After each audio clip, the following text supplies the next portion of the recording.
طلاب کرام، اساتذہ کرام، مراجع اعظام اور بالخصوص امام زمانہ کی خدمت میں ہدیت تبلیغ پیش کرتے ہیں کہ دعا کرتے ہیں کہ اللہ تعالیٰ ہماری اس کاوش کو قبول و منظور فرمائے۔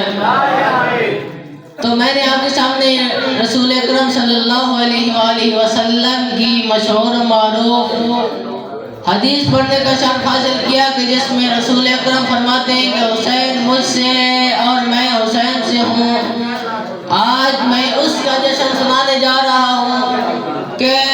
جس کے ایک کہنے سے جبرائیل جنت سے جوڑے لے کے آ جائے اس عظیم ہستی کو حسین کہتے ہیں۔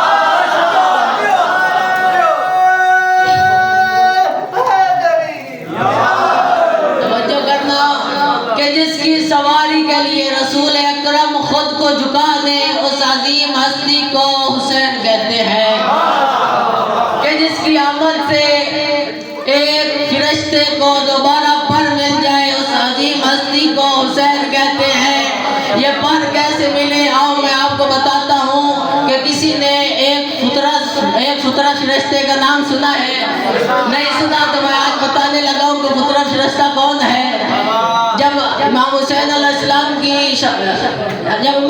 السلام کی ولادت ہوئی تو جبرائیل بہت سارے فرشتوں کے ساتھ زمین پر آ رہے تھے، تو اس نے نیچے دیکھا کہ ایک فرشتہ زمین پر پڑا ہوا ہے، پر اس کے جلے ہوئے ہیں اور وہ زار و بدار رو رہا ہے۔ جبرائیل نیچے آیا، پھر اس نے کہا کہ کیا ہوا؟ کہا میں نے اللہ کے حکم میں سمجھنے کے لیے تھوڑی سی تاخیر کر دی تھی کہ جس کی وجہ سے اللہ نے مجھے عذاب نازل کر دیا۔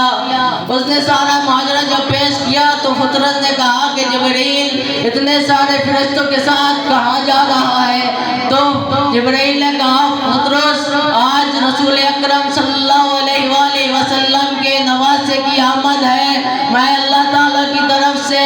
رسول اکرم صلی اللہ علیہ وآلہ وسلم کو مبارکباد پیش کرنے کے لیے جا رہا ہوں۔ تو فرشتے نے کہا کیا ہے جبرائیل، اللہ کے نام مان، مجھے بھی وہاں لے چل، میری بخشش کا ذریعہ اور میری صحت اور سلامتی کا ذریعہ وہی ہے۔ جب وہ فرشتہ جبرائیل کے ساتھ رسول اکرم صلی اللہ علیہ وآلہ وسلم کی بارگاہ میں حاضر ہوا تو فطرت نے سارا ماجرا عرض کیا، تو رسول اکرم صلی اللہ علیہ وآلہ وسلم نے کہا کہ اس کے پروں کو حسین کے جسم سے مس کرو۔ جب اس کے پروں کو مس کیا گیا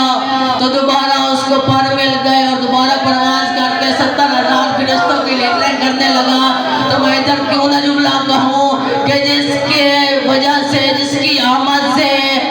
ایک جلے ہوئے فرشتے کے پروں کو سرسبز و شاداب کر دے اس ہستی کو حسین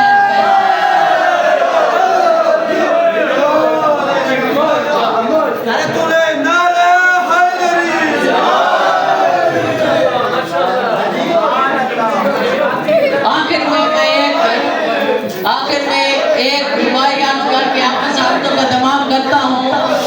کہ سر مبارک جھکا ہوا تھا، نماز سرور پڑھا رہے تھے۔ حضور آگے توجہ کرنا، میں سفر کر کے آیا ملتان تک، میں کب لے کے جاؤں گا میرا دلہ ضائع کیا۔ وہ کہہ رہے ہیں کہ سر مبارک جھکا ہوا تھا، نماز سرور پڑھا رہے تھے، حضور آگے صحابہ پیچھے مرد فرض اپنا نبھا رہے تھے، حسین پشتے نبی پہ بیٹھے زمانے بھر کو بتا رہے تھے، ملے گی جنت پیے گا کوثر، اسی کا محشر میں راج ہوگا، نماز اس کی قبول ہوگی کہ جس کے